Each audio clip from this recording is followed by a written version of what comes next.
की जय। मीठे लग दे गुरु जी तेरे बोल, वेले अमृत दे। ये जो अमृत है, ये भक्त जो एक नामदेव जी हुए, उन्होंने भगवान की बहुत भक्ति की। जब छोटे बच्चे थे तभी से जो विट्ठल भगवान हैं उनकी भक्ति करते थे। हर वक्त उनके कंठ में, उनके जुबान पे रहता था विट्ठला, हरे राम हरे कृष्णा। तो ये जो सत्संग है आज भक्त नामदेव जी के बारे में है। तो कैसे इन्होंने जो भगवान विट्ठल है उनको मूर्ति से प्रकट किया। भगवान के मिल जाने के बाद भी जो भक्त नामदेव जी है वो फिर भी कच्चे रह गए, क्योंकि उनको जो सतगुरु महाराज है, सतगुरु की शरण उनको नहीं मिली।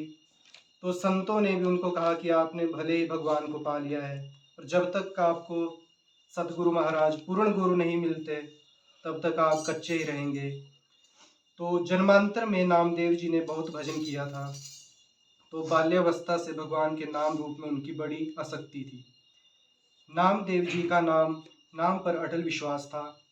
बाल्यकाल से ही वो हमेशा ही विट्ठल विट्ठल विट्ठल, जय राम हरे राम हरे कृष्ण ऐसा गाते रहते थे। उनकी जीवा निरंतर राम कृष्ण हरि विट्ठला विट्ठला के गुणगान करती रहती थी। बाल्यावस्था में उनके सरल प्रयास से ठाकुर जी मूर्ति में नहीं टिक पाए और साक्षात प्रकट हो गए। नामदेव जी अपने नाना के पास रहते थे। ये पूर्व जन्म के भजनानंदी महापुरुष थे। इनकी माताजी बाल्यावस्था में अपने पिताजी यानी नामदेव जी के जो नाना जी हुए उनसे पूछा कि मेरे पति कौन है। तो जो नामदेव जी के नाना जी थे, जो उनकी माताजी के पिताजी थे, तो उन्होंने कहा कि जो ठाकुर जी है वही तुम्हारे पति है। तो बाल्यावस्था में वैसे ही व्यवहार जैसे एक नव किशोर पुरुष से किया जाता है, वैसे ही ठाकुर जी पर दृष्टि रखना, वो दृष्टि माधुर्य भाव से रखना, श्रृंगार भाव से रखना, कांता भाव से रखना कि प्रभु मेरे पति है। जब ये नवयुवती हुई तो इन्होंने प्रभु से कहा, मेरी मांग है कि मेरी संतान हो और वो आपसे ही हो। आप हमारे पति हैं, हमें संतान प्रदान करें।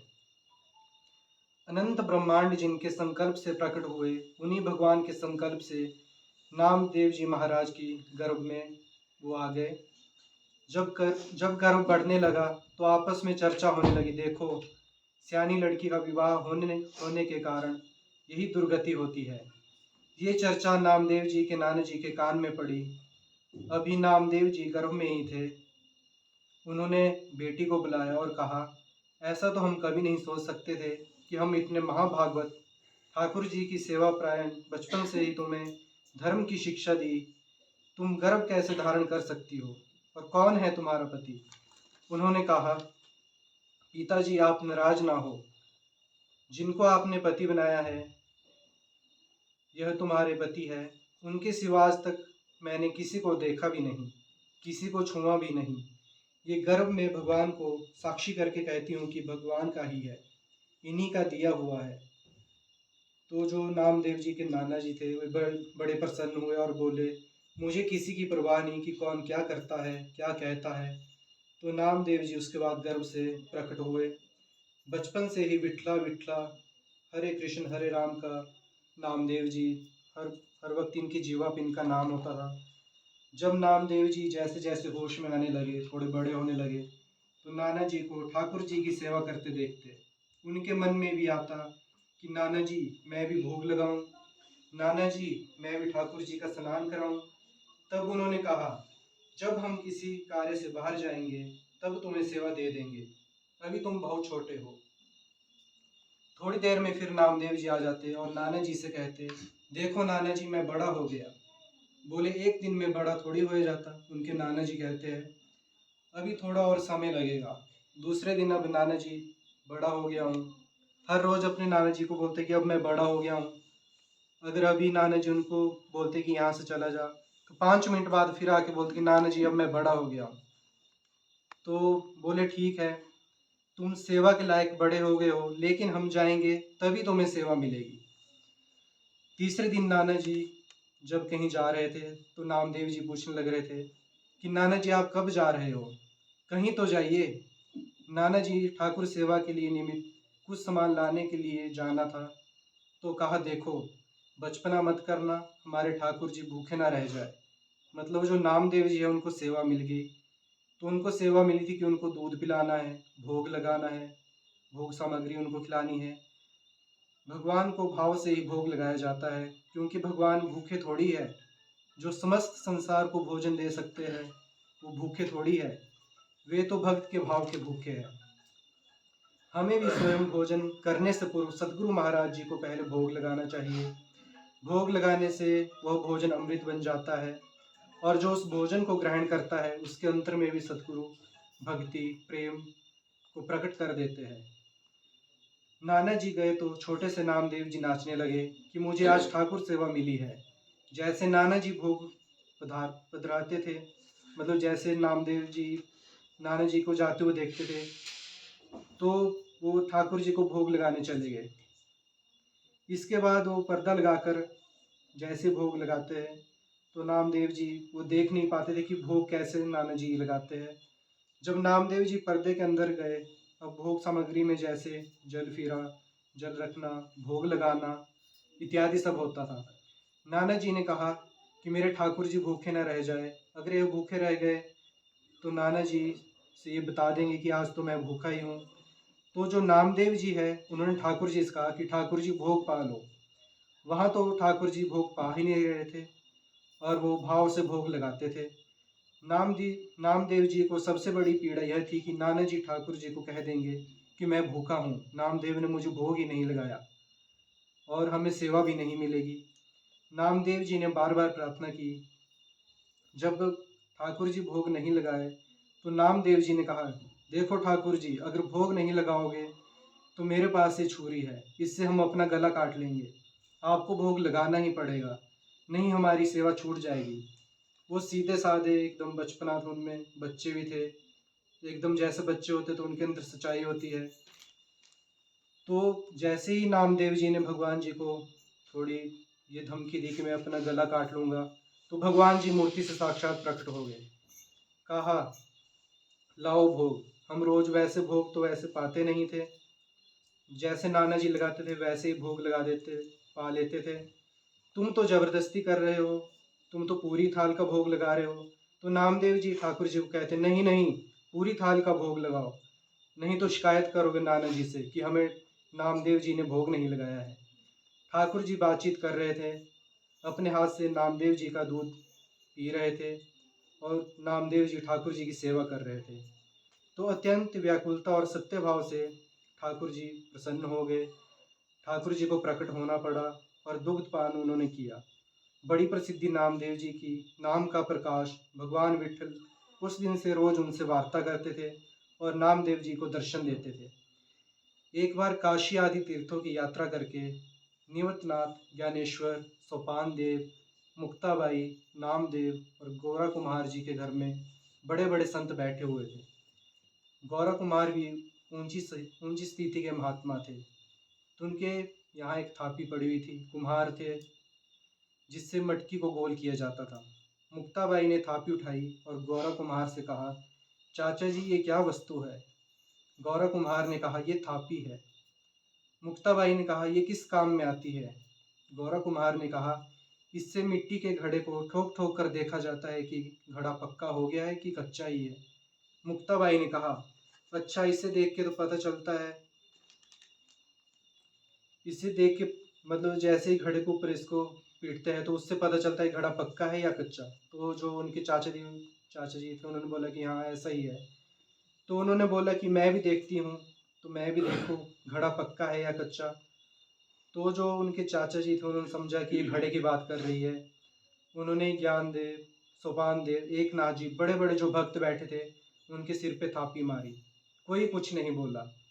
जब नामदेव जी के थापी मारी तो उन्होंने कहा, ये क्या है, ये क्या खिलवाड़ कर रहे हो, सर पर थापी क्यों मार रहे हो? बोले, चाचा जी ये घड़ा कच्चा है। ये बोल पड़ा, ये घड़ा कच्चा है।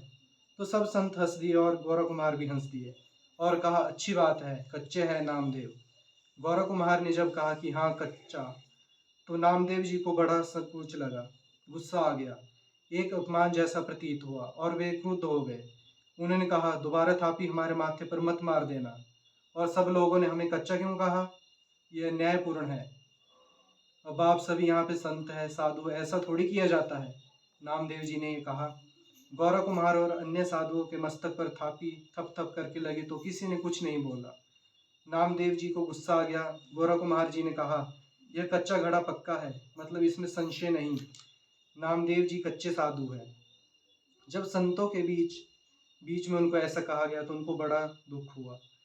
नामदेव जी, बुरा मत मानना, तुम भक्त अवश्य हो, इसमें कोई संशय नहीं है, पर तुम्हारे अभिमान को कोई चोट नहीं पहुंचाया।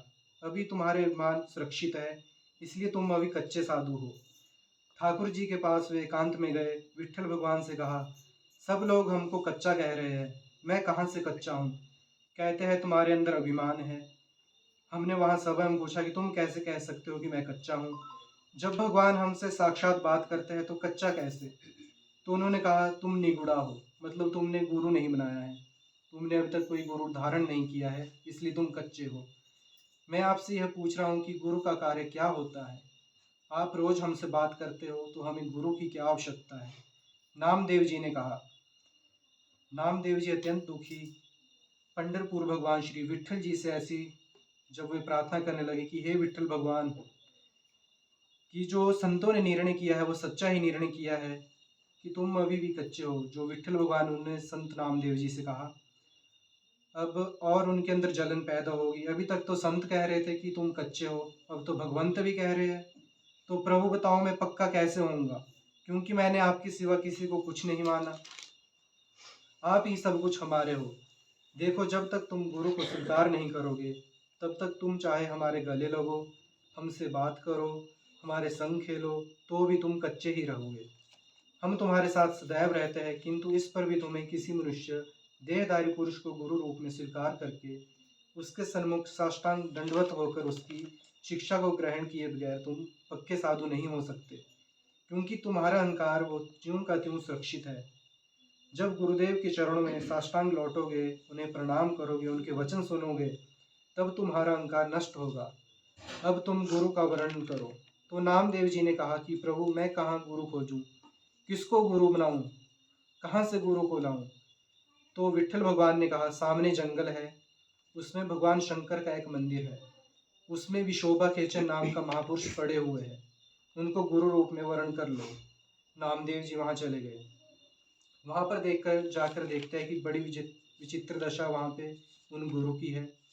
वो बड़े अवधूत कोटि के महापुरुष भगवान शंकर के पिंड पर, जो शिवलिंग होता है, उसके ऊपर उन्होंने अपने पैर रखे हुए हैं, और जो दरवाजे की देहली होती है उसके ऊपर अपना सिर रख के आराम से सो रहे हैं। नामदेव जी गए, उन्होंने कहा, इनको क्या गुरु बनाए, ये तो साधारण वैष्णव धर्म को भी नहीं जानते। शिवलिंग पर पैर रखे हैं और दरवाजे पर देहली पर इन्होंने अपना सिर रखा है। कहा, महात्मा शिव जी से पैर हटाओ, जो उनके गुरु जी बनने थे। तो उनको नामदेव जी कहते हैं कि महात्मा जी, शिव जी के ऊपर से पैर हटाओ। महात्मा ने आंख खोल कर देखा और कहा, बेटा, जहाँ शिव ना हो वहां पर पैर रख दो। इस बात को नामदेव जी समझ नहीं पाए कि कण कण ही शिव स्वरूप है।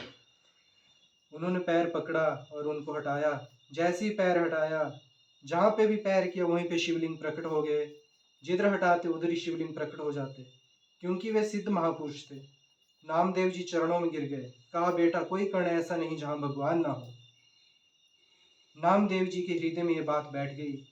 कोई कण ऐसा नहीं जहाँ भगवान ना हो, सर्वत्र भगवान है, कण कण में भगवान है। नामदेव जी को उपदेश दिया गया, नाम दिया गया। नामदेव जी ने विशोभा जी के चरणों में आत्मसमर्पण कर दिया। नामदेव जी विट्ठल भगवान को केवल मंदिर में ही मानते थे, मूर्ति में ही मानते थे। एक दिन नामदेव जी ठाकुर जी के लिए रोटी बना रहे थे, तो रोटी बनाकर जैसे ही उन्होंने साइड में रखी, तो घी गर्म करके जैसे रोटी के ऊपर उन्होंने लगाना था, तो वहाँ पे एक कुत्ता आया और उस रोटी को उठाकर ले गया, उठाकर उसको भागने लगा। गुरु जी की बात नामदेव जी को याद आ गई कि कण कण में भगवान है, कोई कण ऐसा नहीं जहाँ श्री भगवान ना हो। तो कुत्ते में भी भगवान है। कटोरा घी का लेकर पीछे पीछे चले जा रहे हैं। प्रभु जी, रूखी मत खाओ, घी चुपड़ा लो। नाथ, अब हमसे छुप नहीं सकते, गुरुदेव की कृपा हुई, आप ही हो, आप ही हो। कुत्ते में भी भगवान को ढूंढ लिया। विट्ठल भगवान को कुत्ते से भी प्रकट होना पड़ा और कहा, देखा गुरु कृपा कैसी है, एक कुत्ते के अंदर में भगवान प्रकट हो गए। मैं ही मुक्ताबाई के हृदय में बैठकर तुम्हारे सिर पर थापी मार रहा था, तो तुमने मुक्ताबाई में मुझे ना देखकर मंदिर में आकर शिकायत की, और आज गुरु कृपा होगी तो तुमने मुझे कुत्ते में भी पा लिया। कुत्ते में मेरा साक्षात्कार कर लिया तो गुरु कृपा विशिष्ट है। गुरु कृपा बहुत भारी है। ब्रह्मा विष्णु महेश से भी ऊपर गुरु कृपा है। केवल ग्रंथ की किताबों से देखकर मंत्र पढ़ने से भगवत भगवान की प्राप्ति नहीं होती, गुरु कृपा से होती है। 6 महीने में ध्रुव भगत ने गुरु कृपा से भगवत प्राप्ति कर ली। पांडुरंगा के आदेश से नामदेव जी सिद्ध महापुरुष हो गए। सर्वत्र भगवान को हर कण में देखते थे। एक बार भूत प्रकट हुआ तो उनको देखकर कहा, जय हो लंबकनाथ। बहुत लंबा चौड़ा भूत था। उसमें विठ्ठल भगवान को देख लिया। नामदेव जी के निरंतर आंसू चलते रहते थे। गुरु प्रताप से सर्वत्र भगवान का साक्षात करते थे। उचित चित ईश्वरा, चेतन अचेतन सब कुछ भगवान है, ऐसा नामदेव जी को दर्शन होने लगा। व्यास पराशर आदि महर्षियों ने चेतन अचेतन सब कुछ भागवत स्वरूप देखा, भगवत स्वरूप लिखा। इसलिए नित्य गुरु की आज्ञा में रहे। इस प्रकार चेतन अचेतन में भगवान का दर्शन करने की सामर्थ्यता गुरुदेव ही हमें प्रदान करते हैं। इस संसार में जितने भी मनुष्यों ने जन्म लिया है, गुरु की महिमा बहुत बड़ी है। उसको साधारण मनुष्य अपनी जुबान से कह नहीं सकते। तो हम सभी बड़े भाग्यशाली हैं जो हमें गुरु महाराज जी मिले हैं।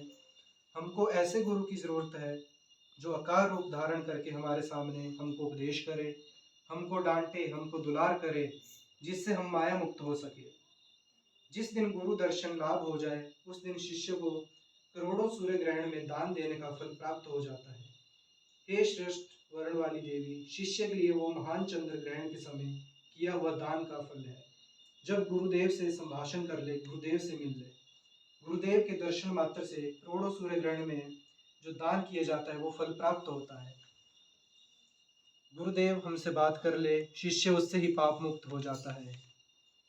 व्यक्ति को तत्काल ही शरीर बल और विविध प्रकार की सेवाओं के द्वारा गुरु जी को प्रसन्न कर लेना चाहिए।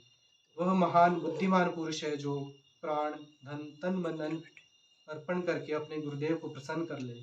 गुरु सेवा के द्वारा गुरु का ध्यान करते हुए, गुरु द्वारा दिए गए नाम का जप करते हुए और गुरु पूजा करते हुए, गुरु को तृप्त करते हुए कुछ भी जीव प्राप्त कर सकता है। वह सिद्ध पुरुष हो जाता है, मोक्ष को प्राप्त करता है। जो गुरु के दिए नाम को जपता है, सेवा सुमिरन करता है। ध्यान मूलम गुरु मूर्ति, पूजा मूलम गुरु पदम, मंत्र मूलम गुरु वाक्यम, मोक्ष मूलम गुरु कृपा। बोलो जयकारा, बोलो श्री सतगुरु महाराज की जय।